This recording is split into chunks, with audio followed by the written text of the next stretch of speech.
Encountering Galilee in the driver's seat. Recently, I had a minor fender bender. It was just a small scratch on the bumper, but the bill sent to me was a whopping 2.87 million won. Taking advantage of loopholes in the law and the system, they repaired the entire side of the car and filled the rental fee to the max. It was a receipt filled with the world's naked greed. For a moment, my heart sank, and like the Psalmist, I almost stumbled.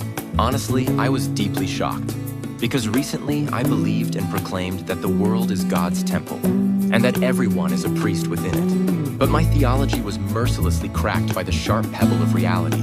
Was I too naive?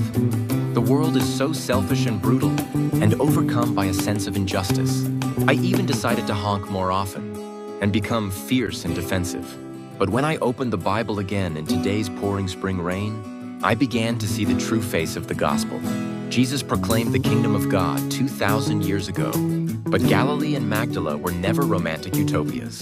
They were scenes of plunder and exploitation by the Roman Empire, filled with sighs and grief, even more brutal than today.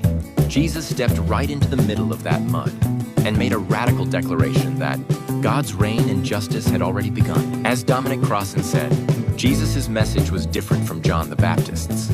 It was not just about waiting for future judgment, but a powerful invitation to live in the here and now, with the logic of heaven in a world dominated by empire.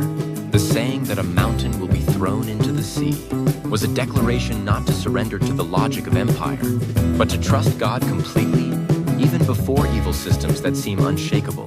When the world honks with greed, I should have stepped on the brakes more warmly for pedestrians, because that is the real spiritual warfare of a priest. Not in a cozy church office, but in the driver's seat of a daycare vehicle. I am embodying the theology I learned from books. Even if the world is polluted with greed and powers, in this rough driver's seat, I will not be infected, but live as a priest who distributes God's peace. In the middle of wretched reality, right where you are standing, is the front line where the kingdom of God has begun.